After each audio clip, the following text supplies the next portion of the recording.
요한복음 5장 1절에서 9절까지의 말씀입니다.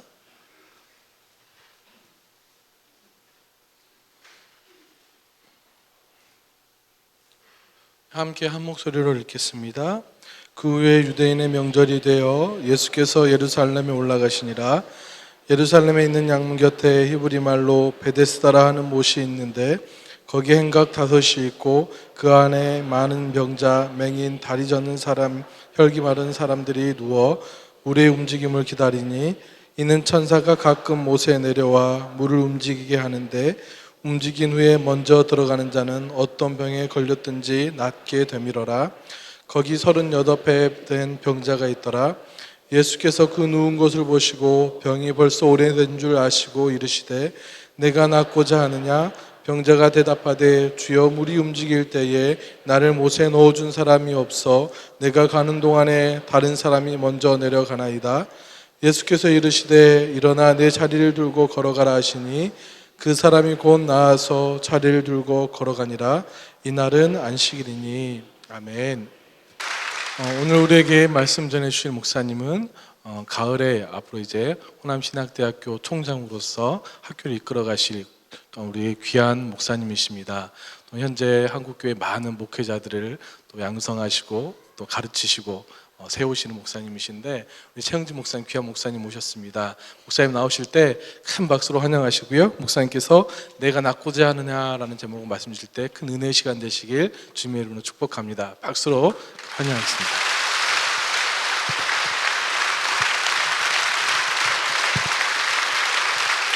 여기 참석한 여러분들에게 우리 하나님의 은혜와 평강이 넘치시기 바랍니다. 오늘 참으로 은혜로운 찬양 감사합니다. 제가 새희망교회 성가대를 보면서 얼마 전부터 가진 큰 소망이 있습니다. 몇 년 전에 제가 방송을 보니까 서울 연세중앙교회 방송 예배 실황을 중계하는데 10,000명 성가되더라고요. 지난번에 제가 왔을 때 성가대 보면서 제 마음에 우리 새희망교회 성가대가 10,000명 이상 모여서 하나님을 찬양하면 좋겠다, 그 소망이 강력히 들었습니다. 그때는 제가 개인적으로 우리 지휘자님에게 부탁을 했고 희망교회 생각할 때마다 제가 마음에 소망과 기도를 하고 있습니다. 아마 다음에 올 때는 10,000명 성가대가 모여서 찬양할 수 있도록 웃지 마시고 아멘 하시기 바랍니다. 하나님 그게 역사하시면 충분히 가능합니다. 이 많은 성도들이 모이고 성가대가 모여서 예배드리고 찬양하는 귀한 교회 되시기 바랍니다. 오늘 말씀 우리가 잘 아는 예수님께서 한 병자를 치유하신 이야기입니다. 유대인 명절이 때 예수님은 예루살렘에 올라가셨습니다. 당시 유대인들은 어떤 곳에 살든지 명절이 되면 예루살렘 성전에 올라가서 하나님께 예배를 드렸습니다. 예수님도 이 관습을 지키신 것입니다. 예루살렘 성전 양문 곁에는 베데스다라는 못이 있었고 그 못에는 행각 5이 있었습니다. 그 행각 안에는 많은 병자, 맹인, 다리 저는 사람, 혈기 많은 사람들이 누워 있었습니다. 많은 병자들이 이 행각에 모인 이유는 한 가지 전설 때문입니다. 천사가 가끔 내려와서 그 물을 통하게 하는데 물이 움직인 후에 가장 먼저 못에 내려가는 사람은 어떤 병에 걸렸든지 낫게 된다는 그런 믿음 때문이었습니다. 또 다른 기록에 의하면 유대인들 성전에 하나님께 제물로 양을 바치는데 그 양의 내장을 베데스다 못에 가서 쳤습니다. 이 때문에 많은 사람들은 이 물이 어떤 효험을 가질 것이라는 그런 생각을 가진 겁니다. 그래서 많은 병자들이 이 못가에 머물러 있었습니다. 그리고 그 많은 병자 중에 38년 된 병자도 있었습니다. 6절 말씀 보니까 예수께서 그 누운 것을 보셨다고 말씀합니다. 그가 누워 있었다는 것은 움직이기 힘든 병에 걸렸을 겁니다. 학자들은 아마도 그가 중풍병으로 고생할 것이라고 추정을 합니다. 이 사람은 38년 바로 그 못가에 머물러 있었습니다. 1년, 2년도 아니고 38년이나 그곳에 있었다는 것은 그가 대단한 의지의 사람임을 알 수가 있습니다. 그는 참으로 놀라운 인내를 가진 사람입니다. 보통 사람 같으면 몇 년 아니 몇 달도 머물다가 병 나을 가능성이 없으면 실망하고 그를 떠났을 것입니다. 그는 그렇게 하지 않았습니다. 우리가 한번 생각해 봅시다. 그곳에 많은 병자들이 있습니다. 그리고 그 모든 병자들은 자신의 병 낫기를 간절히 바라고 있습니다. 그냥 한가롭게 그곳에 머물러 있는 것이 아니고 모든 병자들이 무지 움직일 때만을 간절히 바라며 그물을 주시하고 있습니다. 사실 언제 그물이 움직일지 아무도 알 수가 없습니다. 그러기에 그들의 신경은 매우 예민해졌을 겁니다. 혹시 다른 사람이 먼저 내려갈까 염려해서 서로에 대해서 경쟁하며 적대심을 갖는 그런 상황이었습니다. 어찌 생각하면 전쟁터와 같은 그런 것입니다. 근데 그런 1년, 2년도 아니고 38년이나 그곳에 있었습니다. 자신의 원하는 것을 이루기 위해서, 자신의 소망을 이루기 위해서 그는 오랫동안 기다렸다는 이야기입니다. 사실 그가 병 낫기 위한 소망을 이루지 못한 것은 자신의 잘못 때문이 아닙니다. 7절 말씀 보니까 예수님이 그에게 내가 낫고냐 물으십니다. 그때 그는 대답합니다. 주여, 물이 움직일 때 나를 못에 넣어줄 사람이 없어 내가 가는 동안에 다른 사람이 먼저 내려갑니다. 이 대답에서 짐작할 수 있는 것은 그가 병 낫지 못한 것은 자신의 게으름이나 나태 때문이 아니라는 겁니다. 자신의 처지가 다른 사람보다 못했기 때문에, 아니 다른 사람의 여건이 자신보다 훨씬 더 나았기 때문에 그는 소망을 이루지 못한 겁니다. 부모나 친척, 친구 등 주위에 도와줄 사람이 있는 경우는 물이 동할 때 먼저 내려갈 수가 있습니다. 손 마른 사람이나 다리 저는 사람은 다른 사람에 비해서 몸 움직이기가 용이하기에 물이 움직일 때 먼저 그곳에 내려갈 수가 있습니다. 근데 그는 몸을 움직일 수가 없습니다. 도와줄 형제나 친척, 친구가 없습니다. 그러기에 물이 움직인 것을 보고도 그는 목가에 내려갈 수가 없었다는 이야기입니다. 만약 그 물이 1년에 한 번 움직였다고 가정하면 그는 38번이나 다른 사람에게 기회를 뺏겼습니다. 38년이 지나도록 그는 영영 자신의 바람을 이루지 못했습니다. 그리고 앞으로도 그가 그 바람을 이룬다는 보장은 전혀 없습니다. 아니 영원히 그는 병 낫지 못할 수 있습니다. 그런데 그는 그 못을 떠나지 않았다는 이야기입니다. 이것은 무엇을 이야기합니까? 그가 얼마나 강한 소망을 가졌는지, 그가 얼마나 강한 바람을 가졌는지를 단적으로 보여주고 있습니다. 과연 오늘 우리는 어떠합니까? 요즘 우리 세대를 3포 시대를 넘어서 5포, 7포 시대라고 말합니다. 우리 젊은이들이 우리 경제 상황이 어렵고 여건이 악화되니까 취업도 포기하고 결혼과 출산도 포기한다는 겁니다. 이제 그것을 넘어서 연애도 포기하고 인간관계도 포기하고 꿈과 희망까지 포기해 버리는 것입니다. 미래가 불확실하기에 자신의 손안에 무엇인가 확실히 주어진 것이 없기에 쉽게 포기해버리는 포기의 시대를 살고 있습니다. 근데 오늘 예수를 만나고 그의 병 치유받는 38년 된 병자는 이와는 전혀 다른 모습을 하고 있습니다.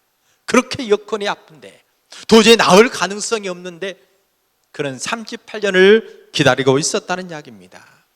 그 많은 병자 중에 예수님이 그 병자를 찾아가신 것은 이 사람에게 그런 강한 소망이 있기 때문에, 이런 강한 바람이 있기에 주님이 그 사람을 찾아가 주시고 그에게 기적을 베풀어 주시는 것입니다. 우리는 이 모습을 보면서 다시 한번 우리 모습을 생각해 봐야 할 것입니다. 우리는 무엇인가 바른 것이 있으면 하나님께 기도합니다. 그런데 많은 사람이 얼마간 기도하다가 그것을 얻지 못하면 그만 포기해버린 경우들이 많이 있다는 겁니다. 내가 못하니 하나님도 할 수 없을 것이라는 그런 생각을 갖습니다. 그러나 우리 하나님은 우리가 우리 소망을 쉽게 포기해버리기를 원치 않으십니다. 우리의 기도가 멈추기를 우리 하나님 원치 않으신다는 겁니다.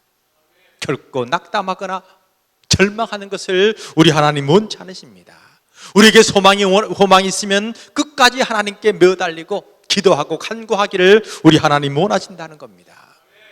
내가 너를 찾고 찾으면 우리를 만나 주시겠다고, 근성으로 주님을 찾는 것이 아니라 간절하게 주님을 찾고 우리의 소망을 아뢰면 우리를 찾아오시고 우리 기도에 응답하시겠다고 우리 주님께서 말씀하고 계십니다. 다시 한번 이런 주님의 바람을 보시고 강한 소망을 가지시고 주님께 의지해서 놀라운 기도 응답받는 여러분이 다 되시기 바랍니다. 예수님은 그의 강한 의지를 보시고 그의 병을 고쳐주셨습니다. 근데 말씀해 보면 예수님은 그에게 그 이상의 말씀을 하지 않습니다. 그의 믿음에 관해서 어떤 말씀도 성경에 기록되지 않습니다. 과연 그 이유는 무엇이겠습니까? 여기서 우리가 생각해 볼 점이 있습니다. 이 사람이 38년 동안 간구했던 것이 무엇이겠습니까? 그는 오직 자기의 병 낫기만을 원했습니다. 그의 오직 관심은 자신의 몸이 건강해지는 것, 여기에 있었다는 이야기입니다. 근데 과연 이것이 옳은 일인가? 오직 자신의 건강만을 위해서 인생을 바친다는 것, 이게 과연 바람직한 일인가? 우리는 한번 생각해 봐야 할 것입니다.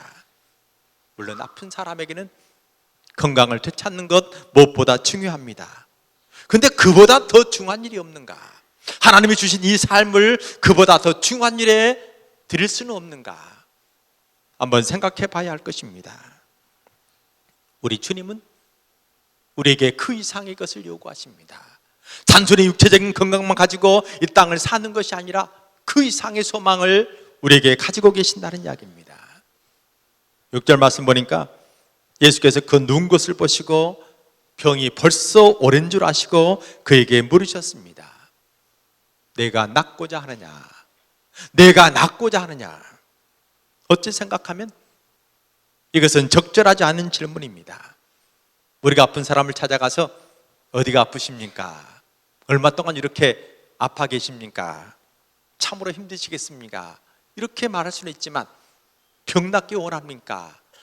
이렇게 그에게 질문할 수는 없다는 이야기입니다.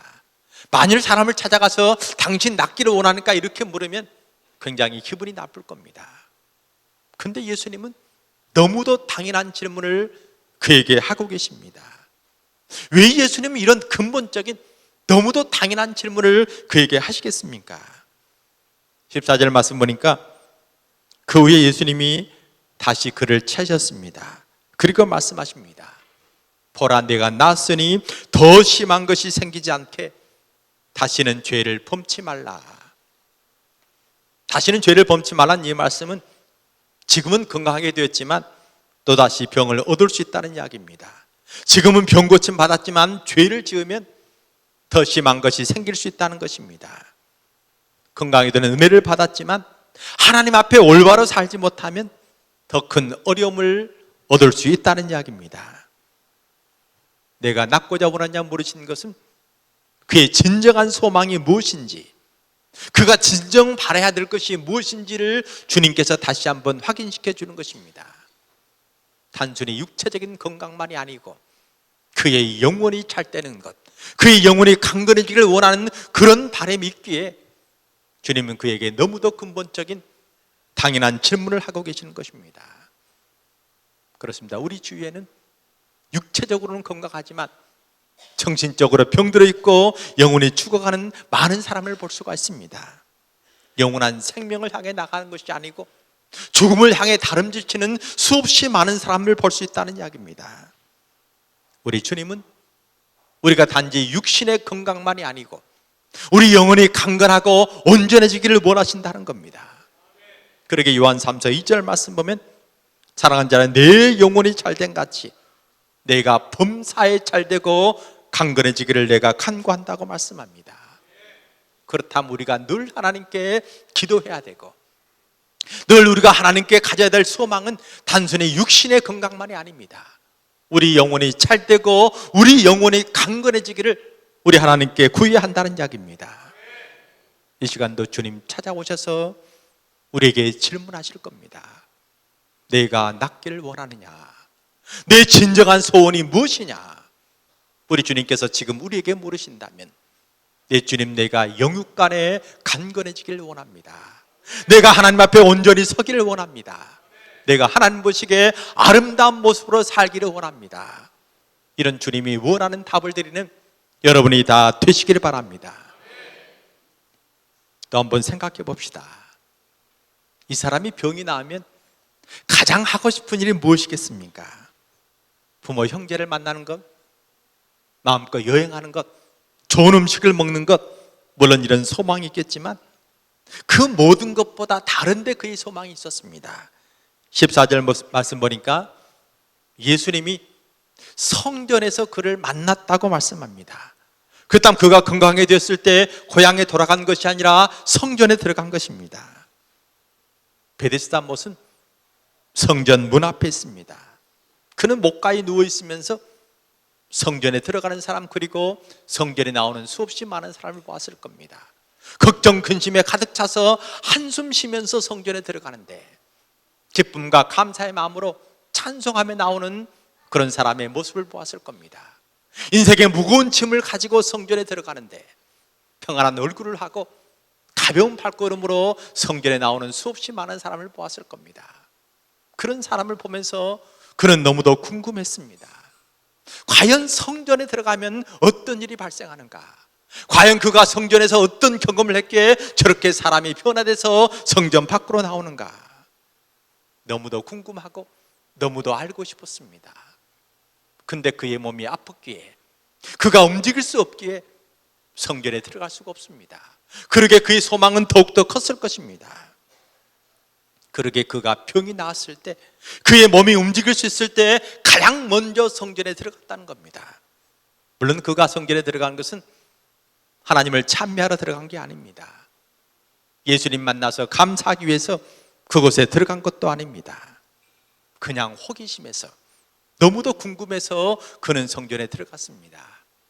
우리가 본문 어디를 본다 할지라도 그가 성전에 들어가서 하나님께 찬미했다는 구절이 없습니다. 그가 성전에 들어가서 하나님께 감사 예물을 드렸다는 어떤 언급도 본문에 찾아갈 수가 없습니다. 그는 그냥 성전에 들어간 겁니다. 그러게 그의 성전에 들어갔지만 그는 그곳에서 아무것도 얻지 못했습니다. 여러분, 신앙과 기적은 어떤 관계가 있다고 생각하십니까? 기적이 먼저입니까? 아니면 신앙이 먼저입니까? 어떤 분은 기적을 체험하고 신앙을 갖기도 하고, 어떤 분은 신앙 갖고 기적을 체험하기도 합니다. 요한복음의 대가인 카이저는 신앙과 기적의 관계를 자전거에 비유합니다. 여러분, 처음 자전거 탈 때는 몇 발 자전거를 타시죠? 보통 4발 자전거를 탑니다. 3발 자전거는 자전거가 아니니까, 즉 보조 바퀴가 달린 자전거를 타요. 타다가 한쪽으로 쓰러지면 보조 바퀴가 지탱해 줍니다. 그럼 다시 자전거가 바로 서서 가죠. 또 쓰러지면 또 보조 바퀴가 지탱해 주는 겁니다. 기적이 바로 그 보조 바퀴와 같습니다. 우리가 신앙생활 하다가 흔들리고 시험에 넘어지면 하나님이 놀라운 기적을 보여주십니다. 그리고 다시 주님을 섬기게 합니다. 또 신앙생활 하다가 또 이쪽으로 쓰러지면 또 다른 기적을 배우십니다. 우리가 자전거를 온전히 타게 됐을 때는 보조바퀴를 떼어버립니다. 우리 신앙이 성숙해지면 더 이상 기적에 의존하지 않습니다. 기적이 일어나지 않는다 할지라도, 당장 우리의 기도가 응답되지 않는다 할지라도 결코 하나님에 대한 신앙을 버리지 않는다는 겁니다. 그런 점에서 기적에만 의존하는 신앙, 기적이 일어나야 하나님을 믿는 신앙은 온전한 신앙이 아니라고 말합니다. 제가 봉사한 교회에 주일날 가면 꼭 한 집사님이 저를 찾아와서 자기 일주일 동안 생활을 이야기합니다. 근데 그분 말씀 드리면, 목사님, 제가 이번 주는 절에 가서 스님을 만나고 왔습니다. 또 다음 주 가면 이번 주는 신부님과 피정을 하고 왔습니다. 그걸 보면 스님과 만났던 이야기, 신부님과 만났던 이야기를 해요. 목사님 저에게 그런 이야기 하는 것을 보면서 저분이 종교심은 있는데 올바른 신앙이 없는 것 같아요. 늘 안타깝습니다. 어느 주 갔더니 지난주에 자기가 너무너무 팔이 아파서 잠도 잘 수 없고 팔을 들 수도 없답니다. 병원도 가보고 약도 써봤지만 좀처럼 차도가 없대요. 너무도 안타까워하더라고요.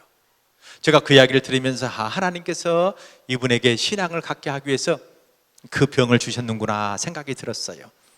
집사님에게 이야기했습니다. 우리가 하나님께 기도합시다. 저도 집사님 위해서 열심히 기도할 테니까 우리가 기도하면 하나님이 병을 낫게 하실 겁니다. 기도합시다. 그리고 제가 그분을 위해서 하나님께 간절히 기도했습니다. 화요일쯤 되니까 제가 기도한 중에 그 병이 나았다는 응답이 오더라고요. 주일날 그분을 만나서 집사님, 화요일쯤 병이 나았죠. 그때는 어떻게 하냐는 거예요. 기도했더니 하나님께서 집사님 병을 고쳐주신 겁니다. 그랬더니 그분이 그래요. 목사님, 아닙니다. 하나님이 제 병을 고쳐준 게 아니라 목사님이 신경 써줘서 나았습니다. 이렇게 이야기하고 그 다음 주에 갔더니 넥타이 선물을 하더라고요. 하나님이 그의 병을 고쳐줬는데 그는 그것이 하나님의 역사인지 모르더라고요. 단지 사람이 관심 가져서 사람이 신경 써줬기 때문에 그의 병이 나았다는 그런 생각만을 갖습니다. 기적을 체험하더라도 온전한 신앙을 갖지 못할 수가 있다는 이야기입니다. 바로 38년 된 병자가 그와 같은 경우입니다. 15절 말씀 보니까 그 사람이 유대인에게 가서 자기를 고친 이는 예수라고 했다고 말합니다. 그런 예수님을 만났습니다. 그리고 예수님께 병 고침 받았습니다. 그는 예수님의 이야기를 참으로 많이 들었을 겁니다. 그런데 그는 처음부터 마지막까지 예수라 하는 한 남자가 나를 고쳤다고만 이야기합니다. 예수님이 그리스도시오, 예수님이 하나님의 아들이시오, 예수님이 하나님이란 고백을 하지 못하고 단지 한 남자가 자기에게 관심을 가져서 자기의 병이 낫다는 그런 이야기만을 하고 있습니다. 그렇다면 그에게 이루어진 그런 은혜가, 그에게 베풀어진 하나님의 놀라운 기적이 결코 그를 바른 신앙으로 인도하지 못했다는 이야기입니다. 혹시 우리도 이런 38년 된 병자와 같은 모습이 아닌지 다시 한번 우리를 돌아볼 것입니다. 열심히 교회에 와서 예배를 드리고 찬양하고 기도를 하지만 진정 하나님을 만나지 못하는지, 예수 그리스도가 누군지 알지 못하고 단지 교회 생활하는 것으로 만족하고 있지 않는지, 때로 우리 기도에 응답되고 우리가 놀라운 기적을 체험한다 할지라도 내 마음 깊숙이 나오는 주님은 그리스도시요 내 삶의 주인이라는 고백을 하지 못하고 그냥 교인으로 하루하루 지내고 있지 않는지 우리 자신을 돌아봐야 할 것입니다. 만일 그렇다면 주님의 은혜가, 주님의 놀라운 기적이 우리를 하나님께로 인도하지 못하는 것입니다. 성숙한 신앙을 갖지 못하고 그냥 신앙생활하면서 인생을 마칠 수도 있다는 이야기입니다. 예수를 주님으로 만나지 못하면, 예수를 그리스도로 만나지 못하면 하나님의 나라의 기쁨도 맛보지 못하고 그냥 인생을 살아갈 수가 있다는 이야기입니다. 저희 교회에서 예배가 끝나면 제가 성경 공부를 합니다. 보통 성경 공부하면 원로 장로님부터 시작해서 중진들이 많이 그 성경 공부에 참석을 하세요. 그러다 보니까 초신자가 그 공부에 참석하는 경우들이 많지 않습니다. 그런데 어떤 주에 보니까 한 50대 중반 된 한 남자분이 그 성경 공부에 참석을 하셨어요. 그분의 이야기를 들으니 부인 집사님은 열심히 교회를 나오는데 아무리 전도해도 점처럼 교회를 나오지 않다가 어떻게 마음을 정하고 교회에 나온 겁니다. 그리고 그 교회에 나온 첫날부터 성경 공부에 참석을 했어요. 한 3주가 지났더니 공부가 끝난 후에 그 부인 집사님이 저를 찾아와서 목사님 감사합니다 인사를 해요. 무슨 일인가 물었더니 자기 남편 이야기합니다. 자기 남편이 결혼해서 지금까지 하루면 수백 자라씩 욕을 한다는 거예요. 일단 입만 열면 욕이 나온다는 겁니다. 그 남편 직업이 광주 교도소 간수예요. 그러다 보니까 입에 욕이 밴 겁니다. 근데 그 전주에 제가 야고보서 3장 혀를 주의하라, 좋은 말을 사용하라, 그 말씀을 나눴어요. 그랬더니 그 남편이 그 말씀을 듣자마자 욕을 그친 거예요. 평생 욕을 하던 그 남편이 욕을 그치니까 너무도 좋아서 저를 찾아와서 감사 인사하면서 목사님 한 가지 더 부탁합시다 그래요. 무슨 일인가 물었더니 우리 남편이 화를 잘 내는데 다음 주는 화내지 말라고 말씀해 주십시오. 근데 그 남편이 말씀을 드리면 그대로 지키는 것입니다. 처음에 교회에 올 때 얼굴이 너무너무 어두웠어요. 평생 죄수들과 만나다 보니까 인생에 대해서 비관적이고 사람을 믿지 않아요. 우울증이 아주 심했다는 겁니다. 그런데 교회 나오고 말씀을 지키면서 그의 얼굴이 달라지기 시작했어요. 제가 주일날 문 앞에서 그분이 예배당에 오는 것을 보면 얼굴이 마치 천사처럼 환한 얼굴로 교회를 들어와요. 그분에게 제가 물었습니다. 예수 믿기 전과 믿고 난 후에 어떤 차이가 있습니까? 그분의 말씀이 그래요. 제 마음이 변하니 모든 것이 달라졌습니다.